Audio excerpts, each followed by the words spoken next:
अस्सलामुअलैकुम नाज़रीन। इंडिया और इंग्लैंड के दरमियान दूसरा टेस्ट मैच शुरू होने में अब एक दिन बाकी रह गया है, लेकिन वो कहते हैं ना कि अपना ही थूका चाटना, ये बात इंडिया के ऊपर बिल्कुल फिट आती है क्योंकि इंडियन टीम अब अपना थूका हुआ चाट रही है।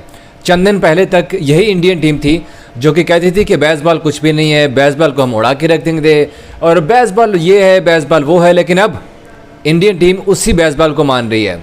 उन्होंने मान लिया कि बेसबॉल वाकई में एक फार्मूला है और जो लोग बेसबॉल को अपना रहे हैं ना वो कामयाब हो रहे हैं। ये हुआ क्या है बेसिकली, क्योंकि अब जब इंडिया को मार पड़ी है वहाँ पर तो तब उनके अकल ठिकाने आ गई है। हालांकि पहले वो बहुत हवाओं में उड़ रहे थे क्योंकि उनके अपने ही होम ग्राउंड के ऊपर इंडिया को हराना काफ़ी मुश्किल होता है, लेकिन अब जब मार पड़ी है तो उनकी अकल भी ठिकाने आ गई है।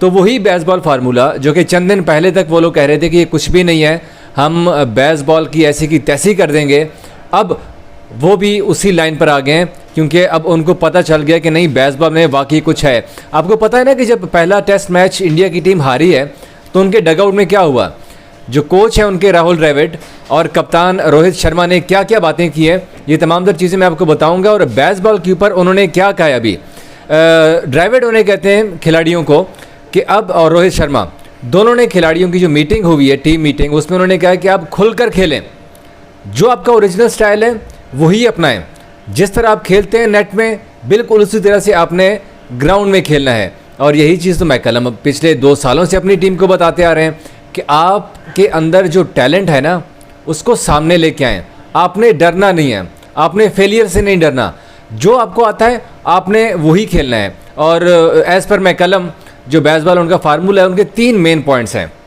Clarity, courage and skills. और अब यही 3 चीज़ें Indian coaching staff, Indian captain अपनी टीम को सिखा रहे हैं। ओली पॉप ने जब ये मैच हुआ 196 की यादगार इनिंग्स खेली उन्होंने इंडिया के ख़िलाफ़, तो ओली पॉप ने जो बातें की हैं वो बड़ी कमाल किस्म की बातें थी। उसने कहा कि वो इंडिया में सीरीज़ से आने से पहले वो रिवर्स स्वीप की प्रैक्टिस कर रहे थे और उसने इतनी प्रैक्टिस कर ली थी कि वो बिल्कुल ही मेंटली तौर पर तैयार हो गए थे कि वो रिवर्स स्वीप खेल सकते हैं। अब अगर वो आउट भी होते हैं तो दुख नहीं होगा उन्हें। और इंडिया के खिलाफ आपने देखा कि ओली पॉप मुसलसल रिवर्स स्वीप खेल रहे थे। हालांकि कई बार ऐसे हुआ कि लगा कि भाई अब ओली पॉप आउट हो जाएंगे, अब आउट हो जाएंगे, लेकिन नहीं, उसकी रीज़न थी। ओली पॉप कहते हैं कि उनको ये बताया गया है कि अगर वो सिफर पर भी आउट हो जाए ना तो उन्हें दुख नहीं होगा। ड्रेसिंग रूम में जाएंगे तो उनको पता होगा, वो मान लेंगे कि भाई हाँ मैं ये शॉट खेल के आउट हुआ हूँ और मैंने इसकी प्रैक्टिस भी की थी। तो इसी वजह से मैकलम या किसी टीम मेट की जानिब से या कैप्टन की जानिब से उनके ऊपर प्रेशर नहीं होगा। अब यही चीज़ इंडिया वाले भी अपने प्लेयर्स को सिखा रहे हैं कि जो चीज़ आपको आती है आपने वही करना है, आपने प्रेशर नहीं लेना, आपने विदाउट प्रेशर खेलना है। अब जो इंडियन साइड है उनमें यही चीज़ लैक कर रही थी। हालांकि पहले जो इनिंग्स थी उसमें इंडिया ने अच्छा खासा लीड ले लिया था, उस लीड के बावजूद भी ये टीम हारना, ये चीज़ साफ जाहिर कर रही थी कि इंडियन टीम प्रेशर में आई हुई है। खिलाड़ी आउट होने से डर रहे थे, खिलाड़ी परफॉर्म करने से डर रहे थे। हालांकि यशस्वी जायसवाल, शुभमन गिल, रोहित शर्मा, अक्षर पटेल, रविंद्र जडेजा, ये बहुत बड़े बड़े नाम हैं, इनको आउट करना कोई आसान काम नहीं है। लेकिन चूँकि इंडियन टीम प्रेशर में आई हुई थी, उन्होंने इंग्लैंड की टीम को रीड ही नहीं किया था, इसीलिए वो आउट होते गए। अब शुभमन गिल का आउट उठाकर देख लें, वो तो ऐसे आउट हुए जैसे इंग्लैंड वालों को कैचेस की प्रैक्टिस करवा रहे हैं, जबकि दूसरी जानिब इंग्लैंड वाले खुल के खेल रहे थे, उनको किसी बात का डर नहीं था। बेसबॉल में मैकलम, जिन्हें बैज कहते हैं, वो बड़ा कमाल का है। उन्होंने ओली पॉप को किस तरह से स्क्वाड मिली है, ये भी बड़ी ज़बरदस्त कहानी है। ओली पॉप खुद कहते हैं कि वो दूर दूर तक उनका नाम स्क्वाड के अंदर नहीं था। मैकलम ओली पॉप के पास गए, उन्हें कहा कि आप स्क्वाड में मेरे हैं, आप मेरे स्क्वाड में खेलेंगे और नंबर 3 पर खेलेंगे, फिर चाहे कुछ भी हो जाए। और ओली पॉप कहते हैं कि ये पहली बार हुआ कि उन्हें कोच ने इतना कॉन्फिडेंस दिया कि वो कहते हैं ना कि ऑन स्काई हाई हो गया उनका कॉन्फिडेंस, आसमानों तक उनका कॉन्फिडेंस पहुंच गया था। और इसी वजह से फिर ओली पॉप आपने देखा कि बगैर किसी प्रेशर के वो खेल रहे थे और रिज़ल्ट क्या हुआ वो आपके सामने है। क्योंकि कोच का काम ग्राउंड में जाकर खेलना नहीं होता, कोच का सिर्फ ये काम होता है कि वो प्लेयर्स को बूस्ट करे, प्लेयर्स को एतमाद दे, प्लेयर्स को कॉन्फिडेंस दे, जो प्लेयर्स की ओरिजिनल जो क्वालिटीज़ है ना वो निखारे, उनको सामने लेके आए। अब मैकलम बेसबॉल के बारे में क्या कहते हैं, मैं ज़रा वो भी लाइन आपको पढ़ के सुनाता हूँ। वो मैकलम कहते हैं कि डाउट किल्स मोर ड्रीम्स दैन फेलियर।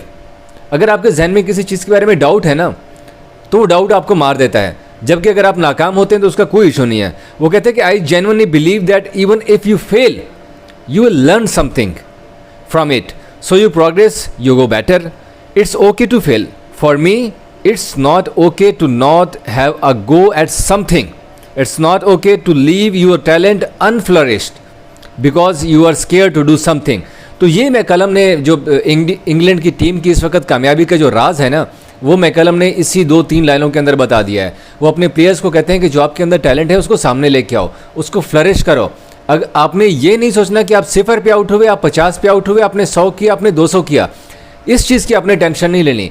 जो आप ओरिजिनली हैं वो खेल आपने पेश करना है। और इसी वजह से आज इंग्लैंड की टीम सबको मार गई है, इंडिया को उनके होम ग्राउंड के ऊपर मारा है। और इतने सालों बाद इंडिया की टीम इंग्लैंड से हारी है इंडिया में जाकर।